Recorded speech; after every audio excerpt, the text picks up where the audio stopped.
Ciao, sono Sara e questo è il mio canale, Sara da te. Oggi voglio introdurre una nuova piccola rubrica, quella in cui vi faccio delle recensioni su dei tè o dei produttori che mi sono piaciuti in particolar modo.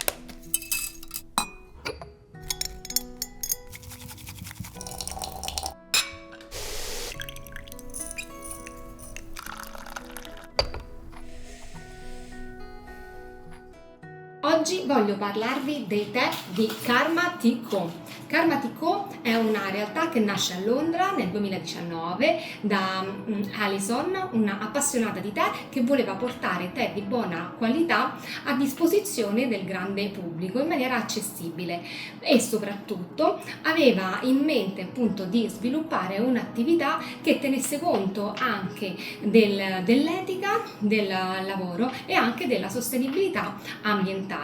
Quindi ha sviluppato appunto questa attività che si occupa di vendere principalmente dei tè che provengono dalla zona dell'India, dello Sri Lanka e del Nepal, instaurando uno stretto contatto con i produttori appunto da cui si rifornisce, scegliendo dei giardini del tè certificati, organici, che appunto sono attenti alla sostenibilità ambientale e soprattutto anche al rispetto dei lavoratori, in un settore come il tè dove queste situazioni a volte non vengono prese troppo in considerazione. Ho acquistato queste idee appunto perché mi piaceva questa filosofia e volevo provare appunto dei tè in particolar modo che venissero da quest'area geografica. Essendo appunto un'attività molto specializzata in questo tipo di tè, ho deciso di provare. Tra l'altro ero stata anche molto attratta dal loro packaging, dalla cura con cui presentano i prodotti, dal fatto che nel loro sito si potesse appunto leggere per ogni tè che propongono da quale giardino del tè provengono, qual è la zona, raccontano un po' la storia appunto del giardino del tè, della famiglia oppure della realtà che si occupa appunto della produzione di quello specifico tè. Quindi insomma mi aveva incuriosito anche per le tante informazioni che venivano riportate e ho acquistato, adesso poi ve li faccio vedere un pochettino più nel dettaglio, quantomeno la foglia secca, poi qui vi spiegherò invece che cosa ho nella mia tazza di tè freddo di ST. Ho acquistato 5 tè, quindi ho 4, il quinto è il tè misterioso con infuso a freddo. Allora andiamo con ordine e ve li racconto un po' velocemente. Allora, i primi 2 tè sono dei tè che vengono dall'area dell'India. In particolar modo sono rimasta molto stupita da questo tè, Silk Cloud, che è un tè appunto che viene da una regione dell'India che ancora non è molto conosciuta per quanto riguarda la produzione dei tè, ed è la regione del Meghalaya. Meghalaya è una regione che confina con il ben più famoso Assam e solo in tempi recenti è stata ripresa la produzione di tè.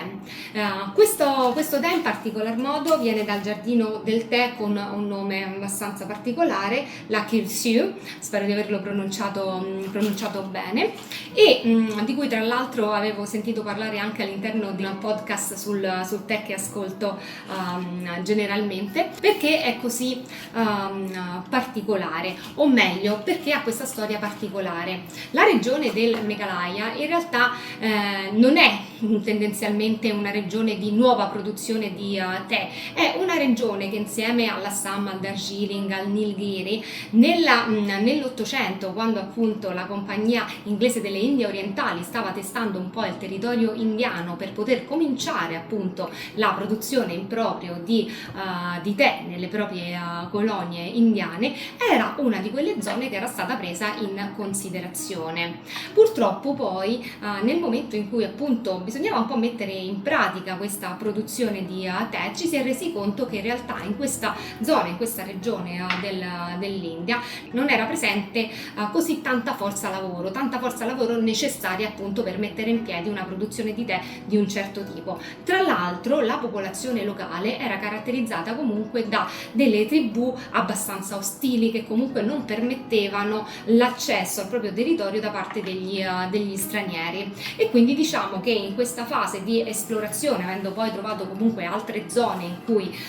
il tè si è riuscito a sviluppare molto bene, come ad esempio l'Assam, il Darjeeling e anche lo stesso Nilgiri, diciamo che era stata un pochettino accantonata. Negli anni successivi, poi nel XXI secolo, quando appunto la produzione di tè è stata sicuramente, soprattutto in India, è stata sicuramente molto più sdoganata, la famiglia proprietaria di questo tea garden, la Kyushu, ha deciso, diciamo, di riprendere in mano questa produzione, ed è così che appunto oggi ci troviamo questo tè, che è questo qui che ho io è un tè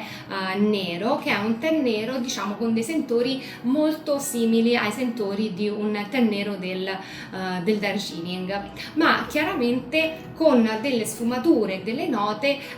leggermente diverse, perché sì, è vero, diciamo, che qui sono state importate appunto delle cultivar che sono le classiche cultivar del Darjeeling, ma ovviamente queste cultivar vengono coltivate in un territorio che è comunque diverso rispetto a quello del Darjeeling, ed è diverso anche dal confinante Assam, che è caratterizzato, come lo sappiamo, soprattutto da una zona molto pianeggiante ai confini del fiume Brahmaputra. Qui invece abbiamo una situazione diversa, abbiamo una situazione territoriale dove vi sono delle colline, e tra l'altro questa regione è famosa perché è molto ricca anche di cascate, quindi abbiamo un'altitudine che va dai 500 agli 800-850 metri di altezza. Questo contesto, diciamo, territoriale particolare, anche qui si sviluppano molto spesso delle nebbie, un'umidità che favorisce appunto la crescita del tè. Tutto questo fa sì appunto che si riesca a realizzare un tè particolare che ricorda i sentori della Darjeeling, ma con un carattere comunque diverso, sicuramente fruttato, sicuramente che richiama delle note moscate, ma con un'intensità sicuramente diversa. A me è piaciuto moltissimo e l'ho bevuto sia a caldo sia a freddo, e l'ho quasi finito, e penso che lo riprenderò presto. Un altro tè indiano che ho provato appunto dalla Karma Tea Co è questo tè Assam Gold, e chiaramente dal nome si può intuire appunto da quale regione viene, che mi ha veramente stupito. È una limited edition, e nella scelta di questi tè ho deciso di scegliere dei tè che erano o limited edition oppure che avevano ricevuto dei premi particolari, proprio per testare se effettivamente appunto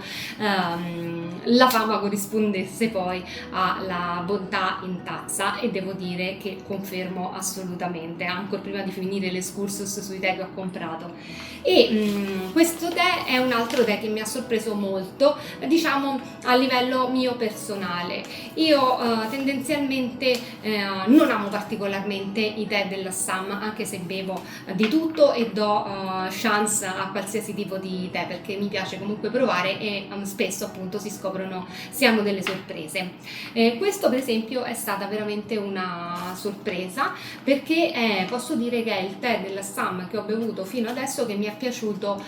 di più, perché è comunque un tè dell'Assam che ha carattere ma anche complessità, ha quel sentore, diciamo, classico che si ricerca nell'Assam, quindi un'intensità prorompente, un colore più scuro, una carica diversa, ma oltre ai classici sentori maltati di cacao ha un'avvolgenza e una, direi, passatemi il termine, dolcezza che non tutti, anzi spesso i tè neri dell'Assam non hanno, perché hanno questa intensità, anche sono molto forti anche dal punto di vista, diciamo, della stringenza, quindi comunque hanno questa chiusura un po' stringente, un po' tannica, che comunque ci sta per un tè dell'Assam e per un tè di questo tipo. Questo tè ha questa chiusura, questa forza, questa intensità, ma al tempo stesso non è astringente veramente per niente, chiaramente se lo si infonde bene, e ha una complessità diversa, cioè veramente io questo non ho mai aggiunto latte per bere questo tè. Diciamo che voi, se mi conoscete un po', sapete che mi piace bere i tè in purezza, però ci sono dei tè che comunque accompagnati da un goccio di latte stanno bene, proprio a causa della loro intensità, e gli Assam generalmente sono così, e questo onestamente veramente la l'aggiunta di un goccio di latte dal mio punto di vista me lo andava a rovinare, perché veramente vale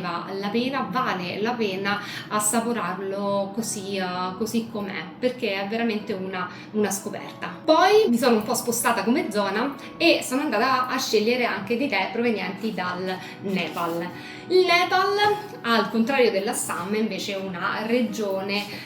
che amo. Tendenzialmente tutti i tè che ho acquistato provenienti dal Nepal, che fossero bianchi, che fossero neri, che fossero altri tipi di tè, comunque mi sono sempre piaciuti e ho trovato appunto che abbiano proprio delle caratteristiche specifiche che effettivamente trovano in particolar modo il mio gusto. Io sono anche molto un amante dei tè del Darjeeling, e che trovo molto, molto eleganti, soprattutto i first flush, molto freschi, molto complessi. I tè del Nepal li trovo quasi come dei compagni, dei cugini quasi dei tè del Darjeeling, ma che hanno come posso dire, quel guizzo, quella simpatia prorompente, non so come dire, forse anzi tra l'altro la parola simpatia magari non è proprio la parola giusta. Diciamo che ritornando a parlare con i termini del tè, che mi trovo un po' meglio, nei tè del Nepal ritrovo la complessità del Darjeeling, ma con un'intensità e un sapore fruttato più penetrante, mantenendo al tempo stesso comunque la freschezza, e veramente io li amo e mi piacciono tantissimo. Per questo ho voluto provare un tè bianco del Nepal, il Nepali White, che appunto ha dei sentori anche molto floreali, freschi, dolci, complessi, sono anche balsamici da un certo punto di vista. E questo tè, già ve ne ho parlato anche nell'altro video quando parlavo dei tè di primavera, mi ha colpito molto perché l'ho provato veramente in tutte le salse, a caldo, a freddo e anche infuso con la tecnica del Gongfu Sha, oppure con lo stile del Gongfu Sha cinese, ovvero facendo una infusione molto intensa, ovvero con un quantitativo molto elevato di foglia secca, un quantitativo più basso di acqua, con delle infusioni ravvicinate che partono dai 20 secondi per poi aumentare 20, 25, 30 secondi, e vedere effettivamente come si va ad evolvere il gusto. E sono rimasta, ve lo dicevo anche nell'altro video, veramente molto felice, perché e anche molto stupita, perché l'intensità e la dolcezza, diciamo tutto il sentore floreale, tutta l'eleganza, tutta la complessità che ho trovato in un'infusione classica, nell'infusione in stile Gongfu Sha è diventata un'esplosione proprio di dolcezza fruttata, di frutta madura, incredibile, senza perdere però tutta quell'eleganza, tutta quella complessità che si ha nell'infusione classica. Stessa cosa nell'infusione a freddo. Insomma, veramente un tè super versatile da poter appunto infondere come vogliamo. Si esprimerà sempre al massimo. Quest'altro invece è un tè nero, sempre del Nepal, l'Himalayan Gold, e questo mi ha stupito perché invece l'ho trovato, diciamo, un po' più simile invece ai tè dell'Assam, pur riconoscendo sempre quelle note un pochino diciamo penetranti e lievemente fruttate che ritrovo spesso nei tè del Nepal. Questo è un tè nero, diciamo, che ricorda i sentori classici come il malto, il cacao, è veramente molto intenso ed è molto ricco di gemme apicali, e quindi questo lo rende comunque non astringente e dà quella dolcezza di sottofondo in un tè molto comunque forte ma delicato al tempo stesso. E siamo arrivati a svelare il mistero del mio tè freddo, che dopo tutte queste chiacchiere ci vuole. Che tè ho utilizzato per fare questa infusione ghiacciata? Eccolo qua, il Kolkata Chai. è un tè chai, quindi un super classico chai indiano. Io adoro il chai indiano, che sostanzialmente è un tè nero molto intenso, tipicamente dell'Assam, comunque un blend di tè neri particolarmente intensi, a cui si vanno ad aggiungere delle spezie. In sostanza molto spesso si tratta di zenzero, chiodi di garofano, pepe nero, cardamomo, insomma ognuno diciamo che ha la propria ricetta, ma tendenzialmente queste sono le spezie che vengono maggiormente utilizzate. In questo caso ve lo leggo direttamente dalla confezione, appunto c'è tè nero dell'Assam, zenzero, anice stellato, cardamomo, pepe nero, cannella e chiodi di garofano. Io ripeto, amo tantissimo il chai, sono stata in India diverse volte e il chai veramente viene offerto ovunque, in qualsiasi situazione, è proprio un modo per appunto accogliere le persone e farle sentire parte della propria famiglia e metterle a loro agio. E chiaramente viene preparato in India, viene preparato sostanzialmente utilizzando il latte in abbinamento appunto al tè stesso, ed è sempre molto zuccherato e caldissimo, bollente, nonostante le alte temperature appunto dell'India. E comunque noi magari non siamo abituati, ogni volta pensiamo quando le temperature da noi si alzano noi andiamo subito sul tè freddo. Eccolo qua, ce l'ho in tazza. Lì è una questione talmente tanto culturale, talmente tanto di abitudine, che non si pongono neanche il problema e lo bevono durante tutto l'arco dell'anno. E devo dire, l'ho bevuto anch'io e è stata una piacevolissima sorpresa bere un tè così caldo sotto quelle temperature, che paradossalmente diventa anche comunque rinfrescante. A me generalmente a casa piace prepararlo anche da me, utilizzando appunto il tè nero di base, che preferisco sempre molto strong, e aggiungere le spezie che ho in casa o che magari in quel momento voglio sentire di più nella mia tazza di tè, e aggiungere anche il latte e lo zucchero a piacimento. E questo mix però mi ha incuriosito, l'ho voluto provare, c'erano tante recensioni positive e mi ha stupito tantissimo, o meglio mi è piaciuto tantissimo, perché io probabilmente a casa non avrei osato così tanto, perché comunque ha una punta proprio di piccante data dal pepe nero, che è incredibile, perché comunque arriva tantissimo ma non stona assolutamente nel bilanciamento di tutti gli altri ingredienti, che poi lo vanno in qualche modo a ribilanciare, ed è veramente interessante. Ci sono state delle mattine che avevo proprio bisogno di una carica del genere e sono stata proprio felice di avere questo tè con me. Anche questo l'ho provato in diversi modi, quindi infuso a freddo nella maniera più classica possibile, senza zucchero, senza niente, così per un'infusione in purezza, come devo dire piace molto a me. E l'ho infuso invece con la classica tecnica per realizzare il chai indiano, quindi aggiungendo anche latte, zucchero, a volte anche il miele, facendo delle combinazioni appunto di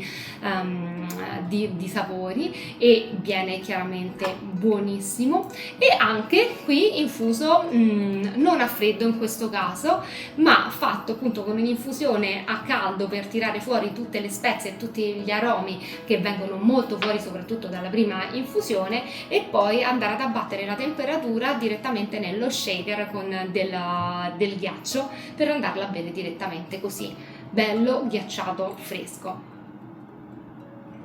ed è fantastico. A me piace tantissimo anche così, senza zucchero, ma anche con una puntina di zucchero diventa comunque un tè freddo, un po' più nelle corde classiche del tè freddo zuccherato. E tra l'altro qui lo zucchero comunque ci si abbina molto bene con questo bilanciamento delle spezie. O se siete un po' più dei puristi come me, andate così sul classico. In ogni modo non sbaglierete mai, infusione a freddo, a caldo e con lo shaker, con il ghiaccio, con il latte, senza latte, veramente questo è una bomba anche nel gusto. Che dire, questi sono i 5 tè di Karma Tea Co che ho acquistato e assaggiato in questi mesi e mi sono veramente piaciuti tantissimo. Puoi sapere appunto che c'è un'attenzione sia all'etica dei lavoratori sia alla sostenibilità ambientale, me li fa rendere ancora più buoni. E sono dei tè, come vi ho detto, che possono essere infusi anche a freddo, quindi vanno benissimo anche nella stagione estiva se non abbiamo voglia di bere tè caldo, soprattutto il Silk Cloud e il Nepali White, ma anche appunto, come vi ho detto, il chai, anche se non si direbbe. E vi lascio, se volete provarli anche voi, il sito da cui li ho acquistati e anche i link diretti a questi che vi ho raccontato, ma ne hanno tanti altri, quindi se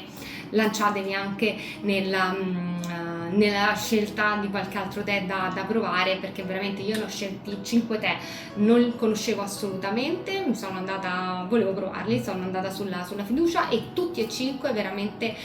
mi sono piaciuti e sicuramente hanno una qualità di un certo livello, non ne resterete sicuramente delusi. Vi lascio il link comunque ai 5 che vi ho raccontato, vi lascio anche il link ai diversi metodi di infusione del tè, così potete divertirvi anche voi se volete a provare diversi tipi di infusioni e vedere se effettivamente vi ho raccontato il vero. Anzi, se lo fate, fatemelo sapere nei commenti, così magari ne parliamo. E soprattutto, se il video ti è piaciuto, lasciami anche un like, iscriviti al canale e coinvolgi altri amici per aiutarmi a crescere. Al prossimo tè!